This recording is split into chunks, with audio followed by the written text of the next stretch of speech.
Hello everyone, welcome to my channel HD Orion. हम पढ़ रहे हैं accountancy for class 12 TS Grewal की टेक्स्ट बुक से 2024 edition volume 1 accounting for partnership forms chapter 5 retirement of a partner. और इस वीडियो में हम पढ़ेंगे questions related to preparation of revaluation account, partners capital accounts and balance sheet. So question number 30, Kanika, Disha and Kabir were partners sharing profits in the ratio of 2:1:1. On 31st March 2016, their balance sheet was as under. Creditors rupees 53,000, Employees Provident Fund rupees 47,000, Kanika's capital rupees 2 lakh, Disha's capital rupees 1 lakh and Kabir's capital rupees 80,000. और assets में दिया हुआ है bank rupees 60,000, debtors rupees 60,000, stock rupees 1 lakh, fixed assets rupees 2,40,000 and profit and loss account rupees 20,000। Grand total है rupees 4,80,000 का। Kanika retired on 1 April 2016. For this purpose the following adjustments were agreed upon. Goodwill of the firm was valued at 2 years purchase of the average profits of 3 completed years preceding the date of retirement. The profits for the year 2013-14 rupees 1 lakh and for 2014-15 rupees 1,30,000. So goodwill हमें calculate करना है 3 years का profit का average multiplied by 2 years purchase. लेकिन यहाँ तो 2 ही साल का प्रॉफिट दिया हुआ है। 2 years profit is only given here. The third year loss it is 20,000. So this profit plus this profit minus this loss divided by 3 will be the average profit. Fine. Then fixed assets were to be increased to rupees 3 lakh. Stock was to be valued at 120%. The amount payable to Kanika was transferred to her loan account. Prepare revaluation account, partners capital accounts and the balance sheet of the reconstituted firm. Now यहाँ point D में लिखा हुआ है Kanika's amount payable was to be transferred to her loan account. अगर ये नहीं भी लिखा रहता तो भी हमें हमेशा लोन अकाउंट में ही ट्रांसफ़र करना रहता है amount.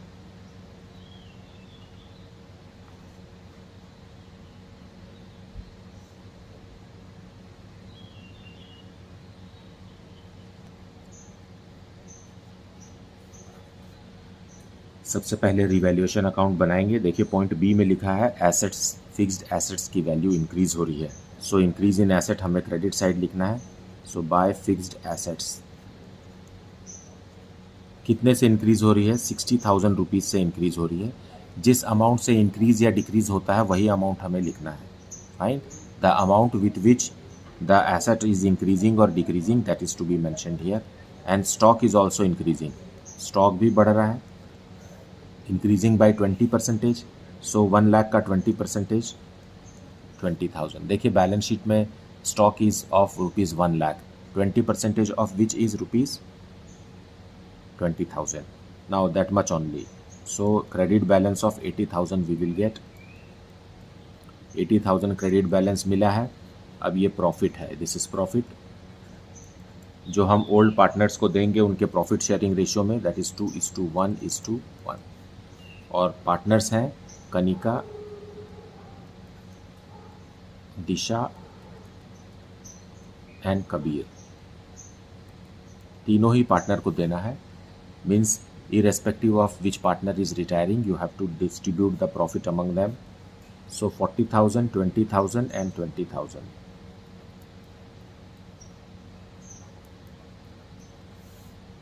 This is revaluation account. So partners capital account में पहले लिखेंगे by balance brought down as given in the balance sheet, 2 lakh rupees, 1 lakh rupees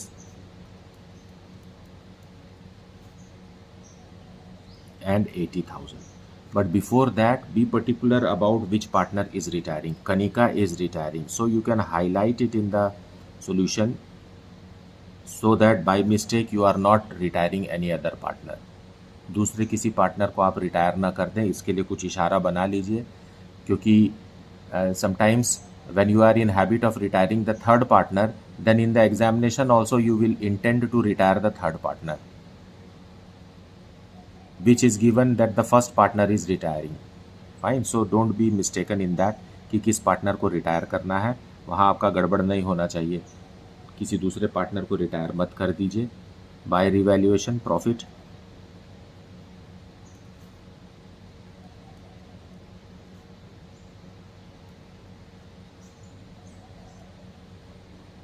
देखिए बैलेंस शीट के एसेट की तरफ दिया हुआ है प्रॉफिट एंड लॉस अकाउंट, जो करंट ईयर का ही अनडिस्ट्रीब्यूटेड प्रॉफिट है, तो इसे हम लिखेंगे, डिस्ट्रीब्यूट करेंगे प्रॉफिट एंड लॉस अकाउंट. और ये अमाउंट है ₹20,000. सो 10,000, 5,000 and 5,000. Old profit sharing ratio 2:1:1. But treatment of goodwill भी है. रिटायरिंग पार्टनर को उसके हिस्से का गुडविल हमें देना है. सो गुडविल के लिए क्वेश्चन में फॉर्मूला लिखा हुआ है कि goodwill is equal to average profit. So last 3 years का प्रॉफिट कितना है? 1 लाख रुपीज़ का प्रॉफिट है और 1,30,000 रुपीज़ का भी प्रॉफिट है. और थर्ड ईयर का प्रॉफिट जो है, करंट ईयर का प्रॉफिट, वो बैलेंस शीट में एसेट्स के साइड दिया हुआ है, यही वाला 20,000. सो ये 20,000 रुपीज़ भी हम ऐड करेंगे, लेकिन ये लॉस है इसलिए हमें इसे सब्ट्रैक्ट करना होगा. Now divided by 3 multiplied by 2. So आपको गुडविल मिलेगा. Goodwill of the firm is ₹1,40,000. Now Kanika's share, Kanika's goodwill.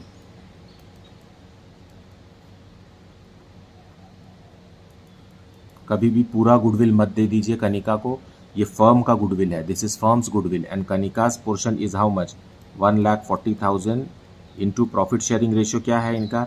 2:1:1 है. So 2 is Kanika, so 2/4, that is half. It means 70,000. So Kanika will get 70,000 as her portion of goodwill, which will be contributed by Disha and Kabir in their gaining ratio. So Disha और Kabir gaining ratio में देंगे, और question में कोई भी new ratio suggested नहीं है. Fine, तो न्यू रेशियो कनिका के जाने के बाद क्या हो जाएगा? New ratio is equal to gaining ratio. Fine, is equal to how much? 1:1. So 70,000 को दिशा और कबीर 1:1 में देंगे. सो बाय दिशा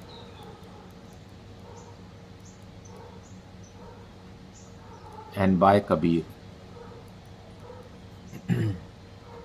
सो 70,000 को 1:1 में काटेंगे तो 35,000 each.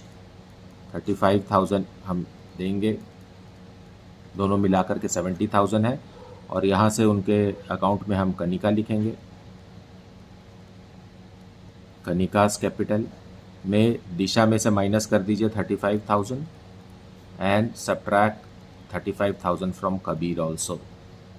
So this way. So now the treatment of goodwill is done. और कोई भी ट्रांजैक्शन नहीं है. देखिए बैलेंस शीट में दिया हुआ है एम्प्लॉयज़ प्रोविडेंट फंड, भूल से भी इसे यहाँ पर नहीं बांटिए. इसे कभी भी कहीं भी नहीं बांटना है. ये एम्प्लॉयज़ का है और ये उन्हीं को दिया जाएगा. Fine, that is the third party. Now Kanika's loan.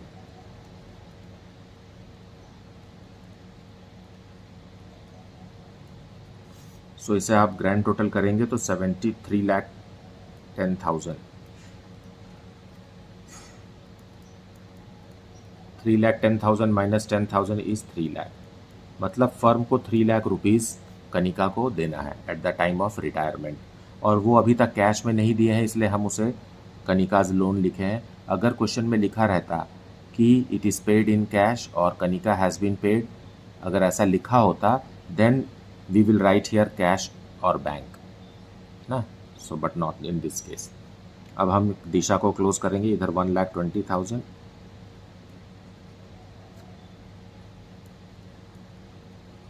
minus 40,000 is 80,000. So this is two balance closed down. So दिशा और कबीर तो अभी भी पार्टनर है, तो उनका बैलेंस क्लोज डाउन आएगा यहाँ. कनिका अब चली गई है, इसलिए उसका लोन अकाउंट में ट्रांसफ़र हो गया वही amount. And here it is 1 lakh rupees. 1 lakh minus 40,000 will give you 60,000 remaining.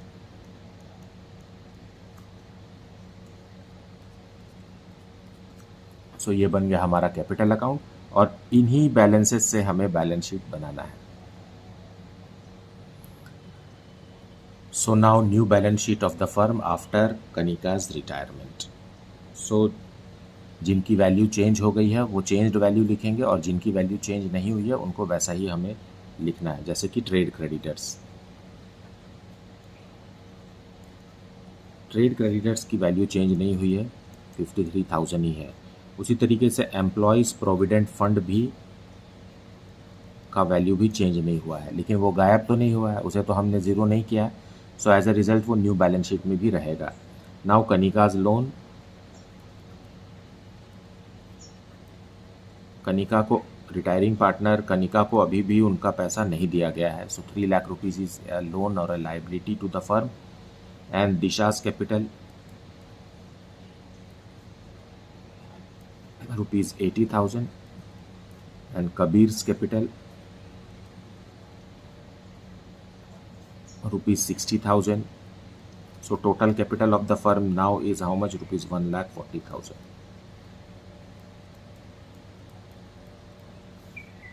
अब एसेट्स में देखिए, एसेट्स में है bank, neither we have paid any amount to any one nor we have received any amount. ना तो दिया गया है ना लिया गया है, सो 60,000 का 60,000 ही रहेगा। Then debtors are the same as in the balance sheet. Stock, value of stock has increased by 20%, 20% से बढ़ गया है। Then fixed assets, fixed assets भी 60,000 रुपीज़ से बढ़ गया है, अब हो गया है 3 lakh. So this is the new balance sheet of the reconstituted firm. Now let us see question number 31. N, S and G were partners in a firm sharing profits and losses in the ratio of 2:3:5.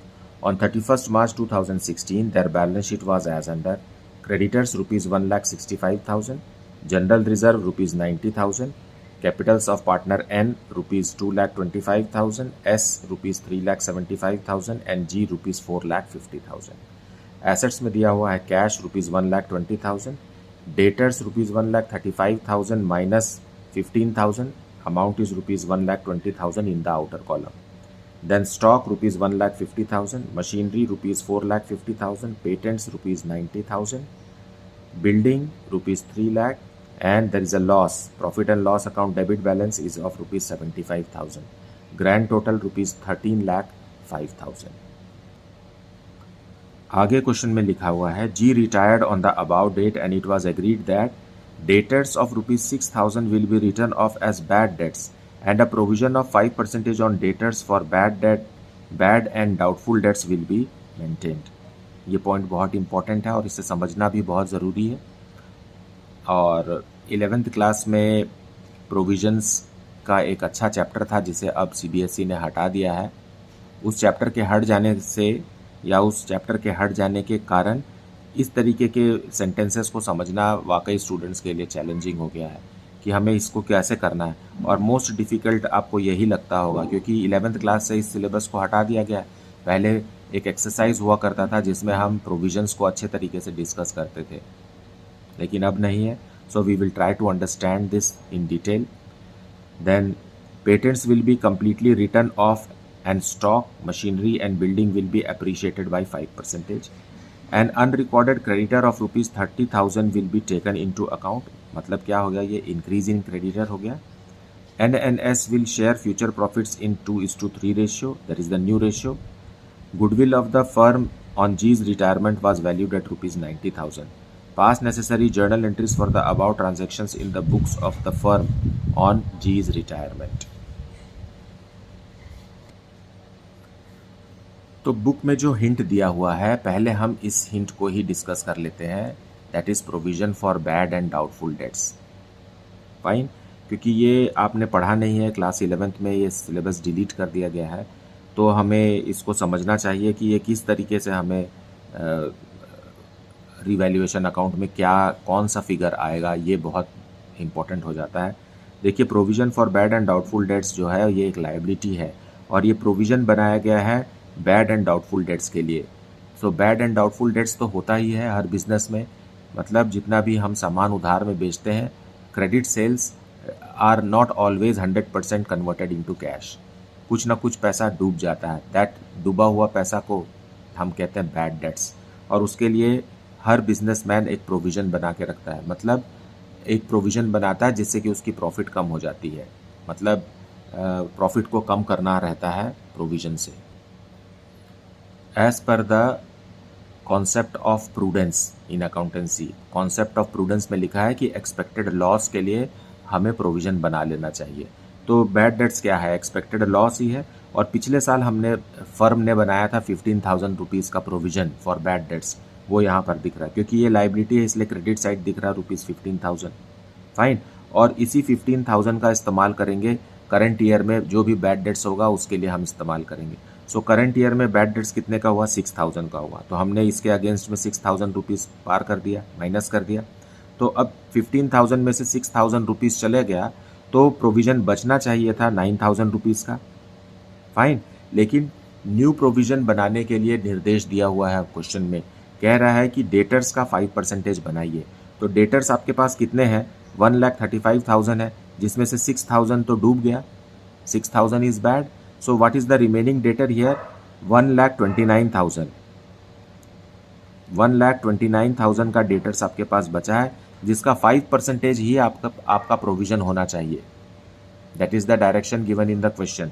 So 1,29,000 5% is ₹6,450। सो हमें नया provision 6,450 का बनाना है, लेकिन हमारे पास बच कितना रहा है, 15,000 माइनस 6,000, 9,000 बच रहा है, तो ज़्यादा बच रहा है, तो हमें प्रोविज़न को कम करना पड़ेगा। 9,000 से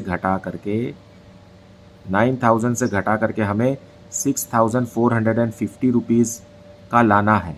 तो कितना रुपीज़ का डिफरेंस आ रहा है, ₹2,550 रुपीज़ का डिफरेंस आ रहा है, जो कि ज़्यादा है। फाइन, तो ये हमें कम करना पड़ेगा। तो क्या कम करना पड़ेगा, provision for bad and doubtful debts कम करना है, मतलब लायबिलिटीज़ को कम करना है। सो जब हम लायबिलिटीज़ को कम, यहाँ पर बैलेंसिंग फिगर आएगा, तो रिवैल्यूएशन अकाउंट देखिए यहाँ पर क्रेडिट हुआ है, provision for bad and doubtful debts debited to realisation account. So realisation account को हम क्रेडिट में लिखेंगे because it is decrease in liability. Fine, with the amount how much, कितने रुपीज़ से हमें डिक्रीज करना पड़ेगा प्रोविज़न को, 9,000 का तो रख नहीं सकते, सो 2,550 रुपीज़ हम कम करेंगे। So for this reason in the revaluation account credit side we will write provision for bad and doubtful debts ₹2,550। I hope कि आपको ये समझ में आया है। ये काफ़ी प्रैक्टिस के बाद, या आप गौर से सुनिए, इसी टॉपिक को आप इसी वीडियो में 1-2 बार और सुनिए, अच्छे से समझिए, तब आपको ये पकड़ में आ जाएगा। आगे और भी कुछ क्वेश्चंस हैं जिसमें इस तरीके के क्वेश्चंस दिए हुए हैं, और एग्जामिनेशन में तो ये पूछा जा ही सकता है। और अगर आप CUET की तैयारी कर रहे हैं या दूसरे कॉम्पिटिटिव एग्ज़ाम्स की तैयारी कर रहे हैं, तो आपको ये कॉन्सेप्ट बिल्कुल समझ लेना चाहिए। सो सॉल्यूशन 31, जर्नल एंट्रीज करेंगे on which date, 31/3/2016। Fine, revaluation account को डेबिट करेंगे। रिवैल्यूएशन अकाउंट डेबिट कब होता है, when there is decrease in asset और इंक्रीज इन लायबिलिटीज़। तो इन्हीं दो कारणों के लिए हम रिवैल्यूएशन अकाउंट को डेबिट करेंगे।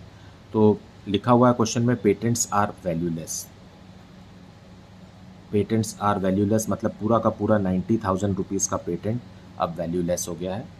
और स्टॉक डिक्रीज़ हो रहा है, एसेट है, 5% से डिक्रीज़ हो रहा है, 1,50,000 का 5% ₹7,500। और मशीनरी भी डिक्रीज़ हो रही है। सो टू मशीनरी ₹22,500, 5% है। टू बिल्डिंग का वैल्यू भी कम हो रहा है ₹15,000 से, 5% है, जो कि 3 लाख का 5%। और क्रेडिटर्स इंक्रीज़ हो रहे हैं, क्रेडिटर्स एक लाइबिलिटीज़ है, और क्रेडिटर्स आर इंक्रीजिंग बाय ₹30,000। सो इन सबको ऐड करेंगे तो आएगा ₹1,65,000।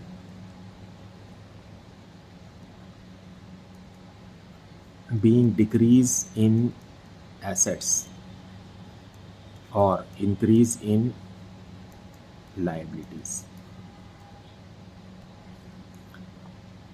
और रिवैल्यूएशन अकाउंट क्रेडिट भी हो रहा है provision for bad and doubtful dates के लिए. So provision for bad and doubtful dates.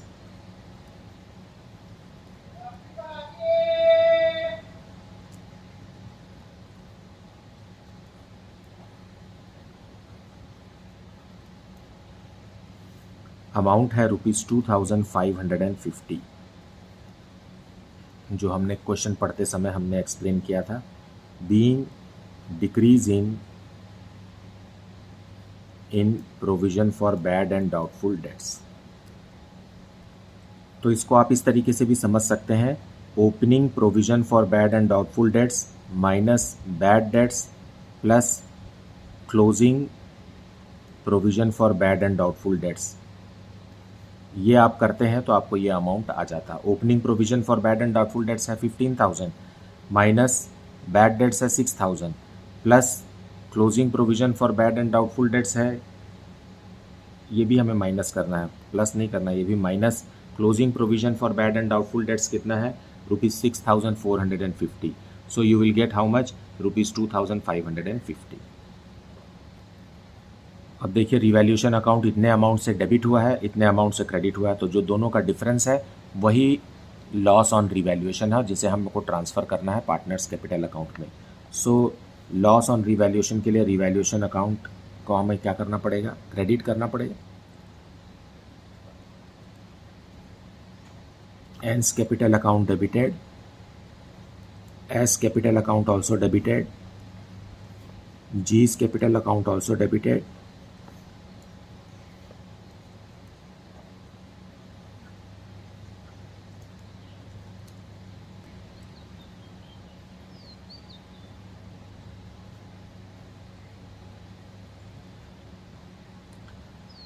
और ये अमाउंट आ जाएगा ₹1,62,450, जिसे हम प्रॉफिट शेयरिंग रेशियो में बांटेंगे तो आएगा 32,490, 48,735 एंड 81,225.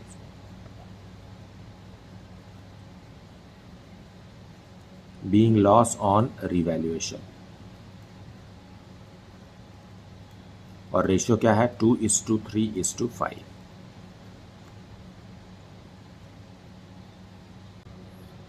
अब बैलेंस शीट के आइटम्स को हम डिस्ट्रीब्यूट करेंगे, जैसे कि जनरल रिजर्व है. जनरल रिजर्व लाइबिलिटीज़ की तरफ दिया हुआ है, उसे हम डेबिट करेंगे. ये कंपलसरी है कि एडमिशन, रिटायरमेंट और डेथ ऑफ अ पार्टनर में जितने भी अनडिस्ट्रीब्यूटेड प्रॉफिट्स बैलेंस शीट में है वो पार्टनर्स के कैपिटल अकाउंट में ट्रांसफ़र कर दिए जाएंगे उनके ओल्ड प्रॉफिट शेयरिंग रेशियो में. सो जनरल रिजर्व क्योंकि क्रेडिट बैलेंस था तो उसे हमने डेबिट कर दिया to N's capital account,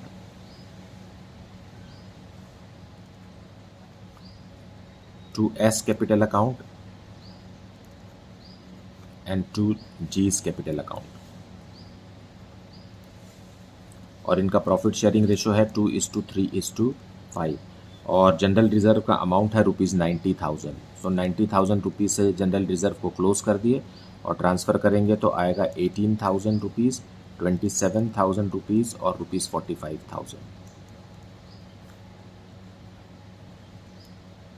being general reserve transferred.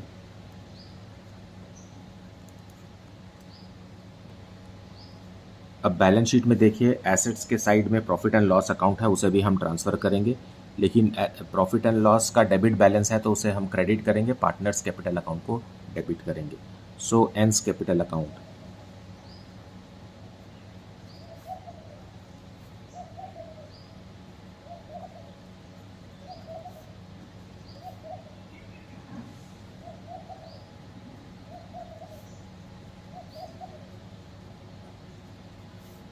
$75,000 का है और इसे भी हम ओल्ड प्रॉफिट शेयरिंग रेशियो में पार्टनर्स को दे देंगे.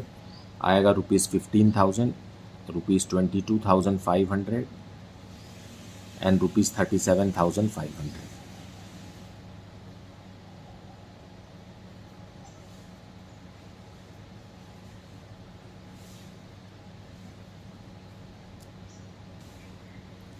अब treatment of goodwill. Treatment of goodwill के लिए हमें गेनिंग रेशियो की ज़रूरत होती है और हमारे पास क्या है, 3 पार्टनर है NSG। देखिए N/S/G इज इक्वल टू 2:3:5 और कौन रिटायर हो गया है, G हैज़ रिटायर्ड। G के चले जाने के बाद कौन बच गए, N और S बच गए और इनका न्यू रेशियो भी क्या है, 2:3 है। फाइन। सो जो कंटिन्यूइंग पार्टनर्स हैं उनका रेशियो चेंज नहीं हुआ है, तो न्यू रेशियो ही यहाँ पर गेनिंग रेशियो होगा। अब हम ट्रीटमेंट ऑफ गुडविल करते हैं। तो जो गेन करता है उसके कैपिटल अकाउंट को हमें डेबिट करना है। तो who has gained, N and S has gained, so N's capital account debited. Treatment of goodwill कर रहे हैं।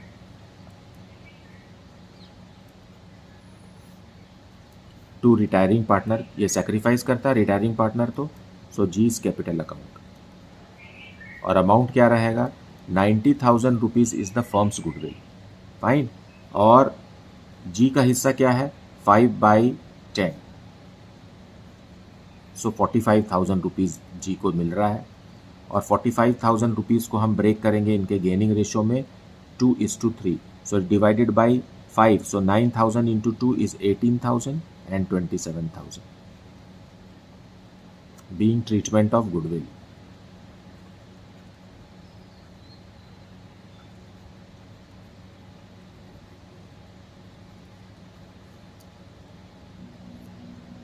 अब फाइनल पेमेंट करेंगे हम, मतलब जी को जितना भी अमाउंट देना था उसके लोन अकाउंट में ट्रांसफ़र करेंगे। So G's capital account will be closed. G's capital account debited to G's loan. अब ये अमाउंट क्या रहेगा, देखिए जी को क्या क्या मिला है वो सबको हम ऐड करेंगे। एक तो जी का capital balance plus general reserve में जी का हिस्सा plus profit and loss account, क्योंकि लॉस है हमारे पास इसलिए कैपिटल अकाउंट तो डेबिट हो गया, माइनस करेंगे, प्लस गुडविल का पैसा और कुछ नहीं है, plus revaluation account, revaluation account का प्रॉफिट भी आएगा। फाइन। और कुछ, इन सब को मिला करके बनेगा जीज लोन अकाउंट। तो अब अमाउंट लिखते हैं। कैपिटल कितना है जी का, सो जी का कैपिटल है ₹4,50,000। जनरल रिजर्व में जी को मिला 45,000 रुपीज़। फिर लॉस में उसको हिस्सा मिला 37,500 जो कि बैलेंस शीट में दिया हुआ है वो। फिर गुडविल का पैसा मिला 45,000 रुपीज़ और रिवैल्यूएशन में लॉस हुआ है, यहाँ पर रिवैल्यूएशन का लॉस है यहाँ और उसका हिस्सा है 81,225। सो इस तरीके से जी का पूरा अमाउंट बनता है ₹4,21,275।